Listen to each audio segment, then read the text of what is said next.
Welcome to Responding Safely in an Emergency. Fire Safety and Evacuation Procedures for Assisted Living. Brought to you by American Way University. My name is Angie Danielski, and I have developed this course to help caregivers better understand fire safety concepts and how to carry out evacuation procedures safely in an emergency.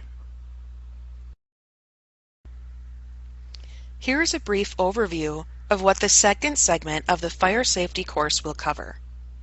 We will continue learning more about fire basics by reviewing the special circumstances of fire, how heat transfers from one object to another, and the stages of fire.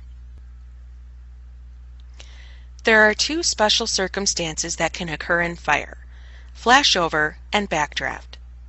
Flashover occurs when the room is heated up to a point where everything in the room starts on fire. As we recall from the previous slide, this can occur in as little as 2 to 3 minutes.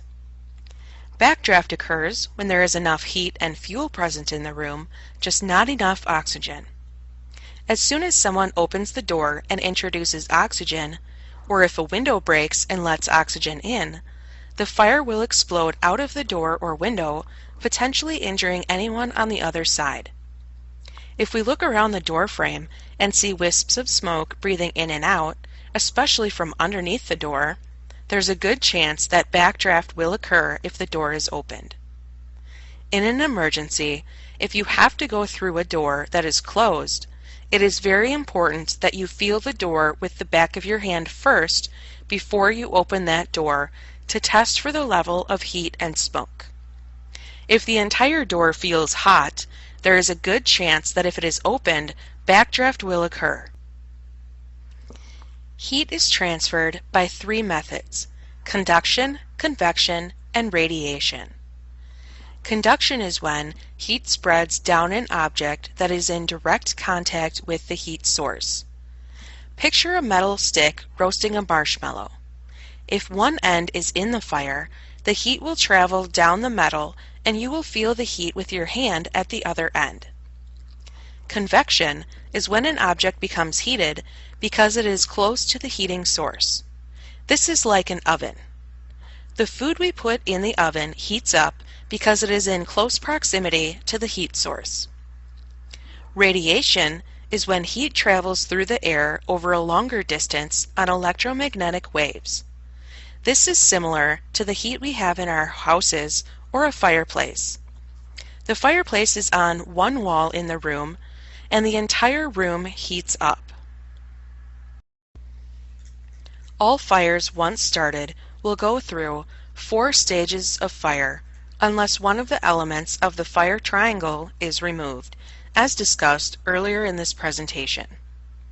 In order to gain a better understanding of the different stages of fire, I want you to picture building a campfire. We will use this as a model to help us better understand the stages of fire. The first stage of fire is ignition. When we build a campfire, we often make a teepee with logs and put smaller sticks, paper, and straw in the middle to get it started. When holding a match or a lighter to the paper, sticks, or straw, the material starts on fire. This would be considered ignition, or the start of the fire. After the fire begins, we enter the growth stage, where the fire will spread from the paper, sticks, or straw to the surrounding wood. The fire will continue to spread until all surfaces of the wood is on fire during the growth stage. Once all surfaces of the wood are on fire, the fully developed stage begins. Since the fire only burns on the surface of wood, the fire will slowly burn through the outside layer and moving in to the next layer. It will continue in this fashion until the fire has burned through all layers of the wood.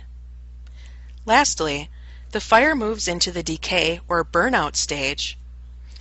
After the fire has burned through all layers of the wood, there will only be ashen wood, which appears to be all black or gray and will easily break apart.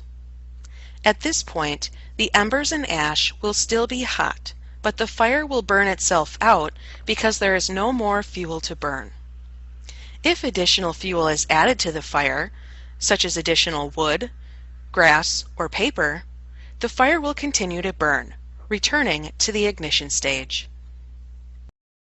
This concludes the second segment of the American Way University training of Responding Safely in an Emergency.